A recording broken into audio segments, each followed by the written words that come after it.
Welcome to the Hey Legal Quiz with me, Edith Forrest. The aim of this quiz is to provide some light-hearted entertainment during lockdown and beyond.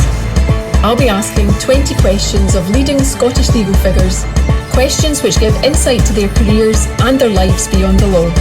So let's begin.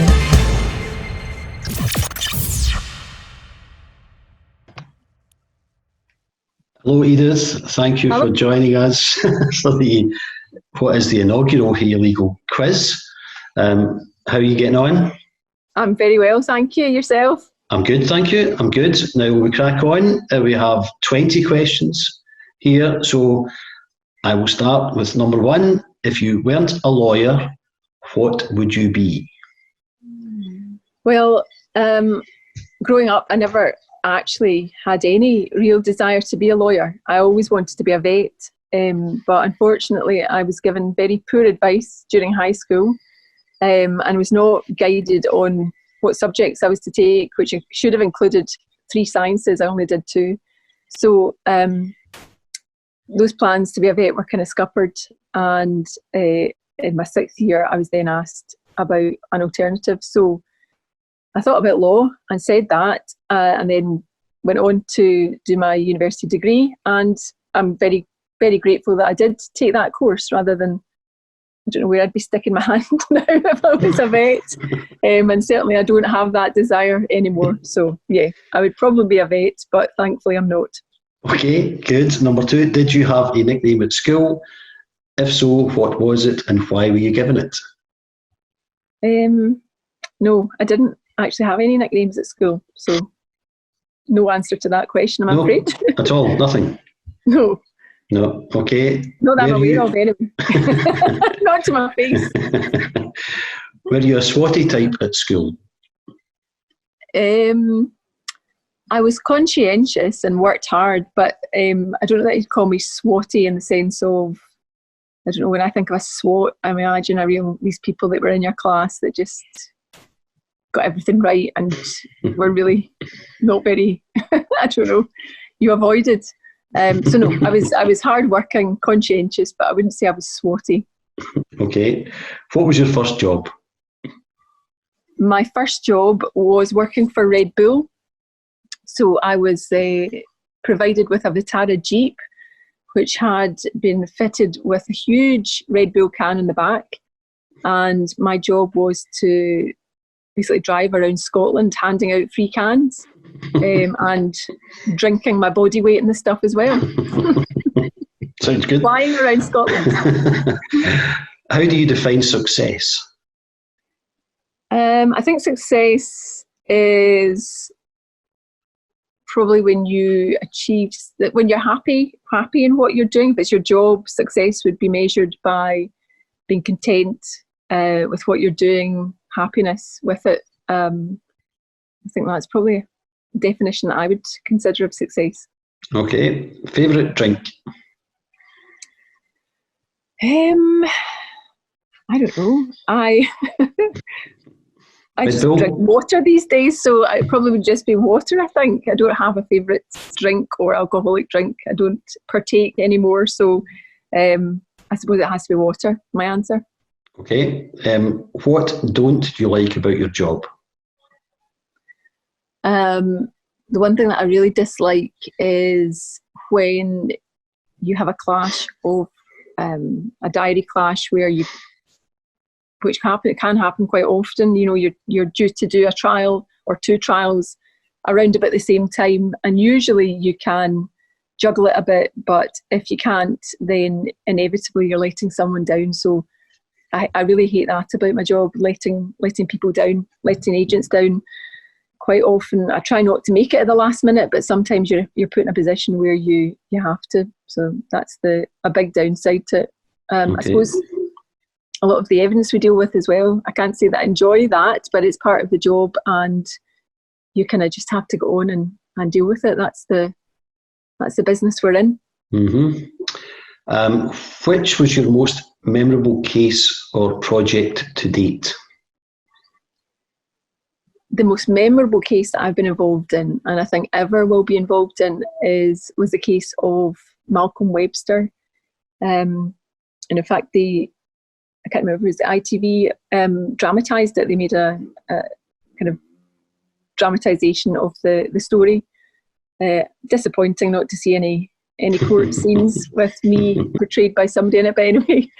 So it was an absolutely incredible case, and I was one of the 2 junior counsel for the defence, with Edgar Praise QC leading us, and in fact Derek Ogg QC, who sadly passed away recently, he prosecuted the case, and it was such an interesting case to be involved with, and I remember the trial itself was so enjoyable. I used to get up of a morning really excited to get to court, because it was almost like sitting through a soap opera. It was just so different and interesting, and it was also it kind of was carried across the world. There was evidence from New Zealand and allegations from New Zealand as well.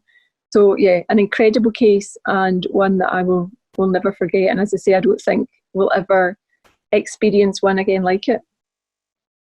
Okay. Tell me one thing that would surprise me about you. Probably that as part of my fitness regime, I do boxing. Not kind of knocking folk out, but certainly donning a pair of boxing gloves and punching bags and pads with other people. In fact, we did a podcast with Mandy Byrne from Cyclebox, which is where I do my boxing. So I would encourage you all to go and listen to that. So yeah, I really, really enjoy it. Cyclebox, West End of Glasgow, obviously shut at the minute, but definitely something to bear in mind once the lockdown's over. Okay. What traits in others irritate you the most? I think the most irritating trait is probably selfishness. People just thinking of themselves, and maybe not a trait, maybe just a habit, but I find whistling most irritating and utterly pointless. Moving on, favourite flavour of crisps? Favourite flavour of crisps are salt and vinegar. Okay, do you have any irrational fears? Not irrational. I'm not particularly fond of heights, but I wouldn't say it was an irrational fear. Okay. Oldest pair of shoes? Who wrote these questions? You.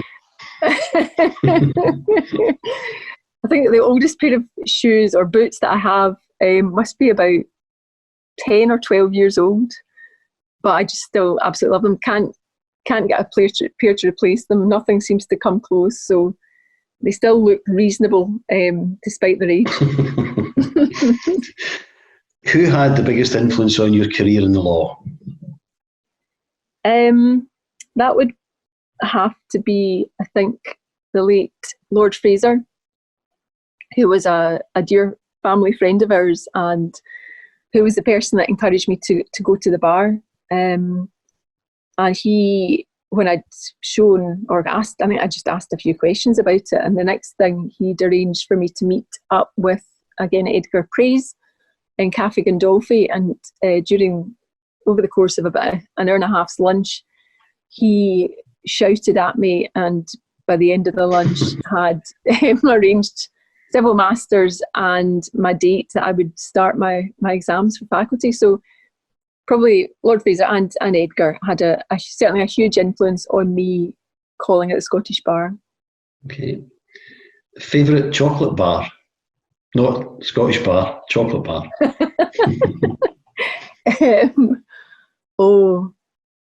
Probably a flake. What's the fanciest event you've ever been to? I don't like to bum my chat, but I've been to quite a few. If I have to pick one, I used to go to the House of Lords every year. My dad used to arrange a dinner down there, which was incredible. That was very special. But probably the fanciest event was, and again, it was connected with that charity that my dad was involved with. But fanciest event was the European Song Contest in Baku. We were invited as guests of the president's sister-in-law, and as well as going to the Eurovision Song Contest.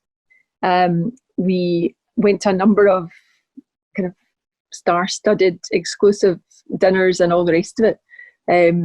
So that was very special. Baku was an incredible place, a city of real extreme wealth, extreme poverty. But yeah, that would probably have to be it. Okay. What quirks do you have? Quirks? I don't know. I don't know. Pass. I don't know. Probably have to ask somebody else. What job would you be terrible at? I think anything to do with finances or anything of that ilk. Numbers, maths is definitely not my strong point. Okay. What is the weirdest talent you have? I can fit my entire fist in my mouth, but I'll not be doing that. And final question, what new skill have you learned in lockdown? Or enjoyed most about lockdown?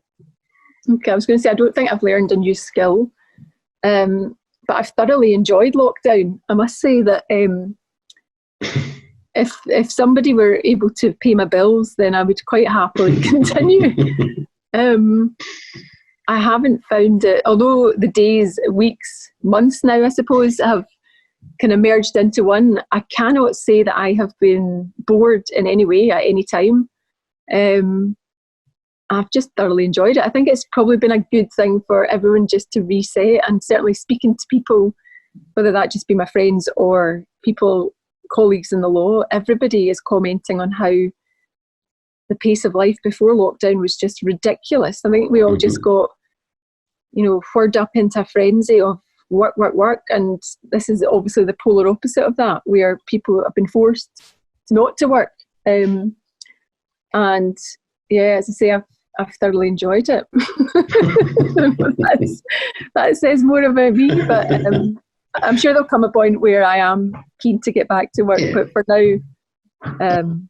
I'm sure that's very common. I think everyone's just finding a bit of recalibration of everything that they're doing, so that's very common. So, well, thank you. All that it leaves me to ask you now is to say, who would you like to nominate to be the next person to take part in the Hey Legal Get to Know You quiz? Oh, who can I inflict this upon? I think I will choose Mr. Thomas Ross, QC, my colleague at Benchmark Advocates. I'm sure he'll be able to, or will enjoy answering some of these questions. I'm sure he'd be delighted. Okay, well, listen, thank you so much for your time. Okay, take care, and we'll look forward to hearing from Mr. Ross in due course. Thank you, Right, Ali. thank you. Bye-bye. Bye-bye. I hope you enjoyed this episode of the Hey Legal Quiz. We are releasing more episodes weekly, so please sign up for free to Hey Legal on our website to access our free content, legal updates and more. Plus follow us on Twitter, YouTube, Instagram and on all podcasting platforms.